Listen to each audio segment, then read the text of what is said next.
அஸ்ஸலாமு அலைக்கும் வரஹ்மத்துல்லாஹி வபரகாத்துஹு. 5 நிமிட மதர்சா. ஃப்ரெண்ட்ஸ், வீடியோக்குள்ளே போகிறதுக்கு முன்னாடி சேனலில் சப்ஸ்கிரைப் பண்ணாதவங்க சப்ஸ்கிரைப் பண்ணுங்கள். அதே மாதிரி வீடியோக்கு லைக் போடுங்க. நீங்கள் போடுற லைக்னால வீடியோ நிறைய பேத்துக்கு ரீச் ஆகும். அதனால் 1-2 ஹதீஸை எட்டி வச்ச நன்மை இன்ஷால்லா உங்களுக்கும் கிடைக்கும். அதனால் லைக் போடுங்க. இஸ்லாமிய வரலாறு. இப்ராஹிம் நபிக்கு வந்த சோதனை. இப்ராஹிம் அலைஹிஸ்ஸலாம் அவர்களின் முழு வாழ்க்கையும் சோதனை நிறைந்ததாகவே இருந்தது. ஆனால் ஒவ்வொரு சோதனையின் போதும் வல்ல அல்லாஹ் அவர்களுக்கு வெற்றியை தந்தான். கவனிக்க வேண்டியவை என்ன எனில், தந்தை உட்பட்ட ஒட்டுமொத்த சமூகத்தாரும் அரசரும் இறை செய்தியை கூறியதற்காக கொழுந்துவிட்டெறியும் நெருப்பில் போட தீர்மானித்த போது இவர்கள் அஞ்சவில்லை. பிறகு முதுமையின் பல துஆக்களுக்கு பிறகு இஸ்மாயில் அலைஹிஸ்ஸலாம் அவர்கள் பிறந்ததும் ஆசை மகனை விட்டு பிரியும்படி அல்லாஹ் ஆணையிட்டான். அந்த மழலை வளர்ந்து சிறுவனான போது அவரை தனக்காக அறுத்து பலியிடுமாறு அல்லாஹு தாலா ஆணையிட்டான். இது போன்ற ஆணையை கேட்டு பெரும் வீரர்களும் ஆடிப்போவார்கள்.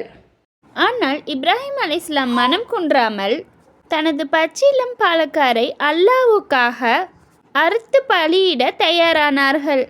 ஒரு நன்றியுள்ள மனிதரை போன்று தம்மால் இயன்றதுக்கு மேலாக செய்தார்கள். நிச்சயமாக இவர்களின் ஒப்பற்ற கட்டுப்பாடும் வழிபடுதலும் முழு உம்மத்தினருக்கு சிறந்த முன்மாதிரி ஆகும். இதில் நிறைய படிப்பினைகள் உள்ளது. இப்ராஹிம் அலைஹிஸ்ஸலாம் வாழ்க்கை வரலாறு முழுவதும் நம்ம சேனலில் ஏற்கனவே அப்லோட் பண்ணியிருக்கேன். விருப்பம் இருக்கவங்க போய் பாருங்கள். ஒரு ஃபரலை பற்றி. குடும்பத்தாரை தொழ தூண்டுங்கள். உமது குடும்பத்தாரை தொழும்படி ஏவுவீராக. மேலும் அதன் மீது நீயும் நிலைத்திருப்பீராக. நாம் உம்மிடம் உணவு கேட்கவில்லை, உமக்கு நாமே உணவு கொடுக்கிறோம். நல்ல முடிவு இறை அச்சத்திற்கு உரியது என அல்லாஹு தாலா குர்ஆனில் கூறுகிறான். சூரா தாஹா. ஒரு சுன்னத்தை பற்றி. அல்லாஹ்விடம் அன்பை வேண்டுதல். அல்லாஹ்வின் அன்பை வேண்டுவதற்காக இந்த துஆவை வழக்கப்படுத்தி கொள்ளுங்கள். இந்த துஆ நபி மூசா அலைஹிஸ்ஸலாம் அவர்கள் துர்சீனா மலைக்கு செல்லும் போது ஓதினார்கள். சூரா அரபில் இருக்கு. இந்த துஆவோட பொருள், இறைவா, நீதான் எங்களுடைய பாதுகாவலன், ஆகவே எங்களுக்கு மன்னிப்பளிப்பாயாக, எங்களுக்கு கிருபை செய்வாயாக. மன்னிப்பவர்களுக்கெல்லாம் நீயே மிக்க மேலானவன். ஒரு முக்கிய அமலின் சிறப்பு. நரகத்தில் இருந்து ஈடேற்றம். நபி ஸல்லல்லாஹு அலைஹி வஸல்லம் அவர்கள் கூறினார்கள், மஹ்ரிப் தொழுததும் 7 முறை இதை ஓதிக்கொள்ளுங்கள். யா அல்லாஹ், நரகத்திலிருந்து என்னை பாதுகாத்து விடுவாயாக. இதை ஓதிய நிலையில் அன்று இரவு நீ மரணித்து விட்டால் நரக நெருப்பில் இருந்து நீ பாதுகாப்பு பெறுவீர். அதே போன்று ஃபஜ்ர் தொழுத பின்பு 7 முறை ஓதி அன்றைய பகலில் நீ மரணம் அடைந்தால் நரக நெருப்பில் இருந்து பாதுகாப்பு பெறுவீர். ஒரு பாவத்தை பற்றி. அவதூறு கூறுதல்.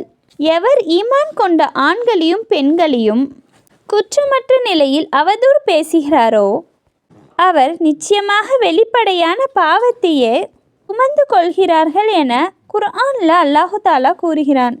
உலகத்தை பற்றி. உலக வாழ்க்கை ஒரு மாயை. குர்ஆனில் அல்லாஹு தாலா கூறுகிறான், மனிதர்களே, நிச்சயமாக அல்லாஹ்வின் வாக்குறுதி உண்மையானதாக. ஆகவே இவ்வுலக வாழ்க்கை உங்களை ஒருபோதும் ஏமாற்றிவிட வேண்டாம். இன்னும் ஏமாற்றுபவன் உங்களை அல்லாஹ்வை விற்றும் ஏமாற்றிவிட வேண்டாம். நிச்சயமாக ஷைத்தான் உங்களுக்கு பகைவனாக இருக்கிறான். ஆகவே நீங்களும் அவனை பகைவனாகவே எடுத்துக்கொள்ளுங்கள். அவன் தன் கூட்டத்தாரை அழைப்பதெல்லாம் அவர்கள் கொழுந்து விட்டெறியும் நரக நெருப்புக்கு உரியவராக இருப்பதற்காகத்தான். மறுமையை பற்றி. சிராத்துல் முஸ்தகிம் பாலத்தில் இருந்து ஈடேற்றம். நபி ஸல்லல்லாஹு அலைஹி வஸல்லம் அவர்கள் கூறினார்கள், மறுமை நாளன்று மக்கள் சிராத்துல் பாலத்தின் மீது நடத்தப்படும். அதன் விளிம்பிலிருந்து வீட்டில் பூச்சி நெருப்பில் விழுவது போன்று விழுவார்கள். அல்லாஹு தாலா தான் நாடியவரை தனது அருளால் ஈடேற்றம் பெற செய்வான். நபி வழி மருத்துவம். பேரிக்காய் பலன்கள். தல்ஹா ரலியல்லாஹு அவர்கள் கூறினார்கள், நான் ஒரு முறை நபி ஸல்லல்லாஹு அலைஹி வஸல்லம் அவர்கள் சமூகம் சென்றேன். அப்போது நபி ஸல்லல்லாஹு அலைஹி வஸல்லம் அவர்கள் கையில் ஒரு பேரிக்காய் இருந்தது. என்னிடம் நபி அவர்கள், தல்ஹா, இதை வாங்கி கொள்ளுங்கள், இது மனதுக்கு அமைதியை தருகிறது என்றார்கள். இந்த ஹதீஸ் இப்னு மாஜால இடம்பெற்றிருக்கு. அன்னலாரின் அறிவுரை. நபி ஸல்லல்லாஹு அலைஹி வஸல்லம் அவர்கள் கூறினார்கள், என்னிடமிருந்து கேள்விப்பட்டவற்றை மற்றவர்களுக்கு கூறுங்கள், அது ஒரு சிறிய வசனமாக இருந்தாலும் சரி. ஃப்ரெண்ட்ஸ், திரும்பவும் சொல்கிறேன், வீடியோ பிடிச்சிருந்தா லைக் போடுங்க, அதே மாதிரி சேனலுக்கு சப்ஸ்கிரைப் பண்ணுங்கள்.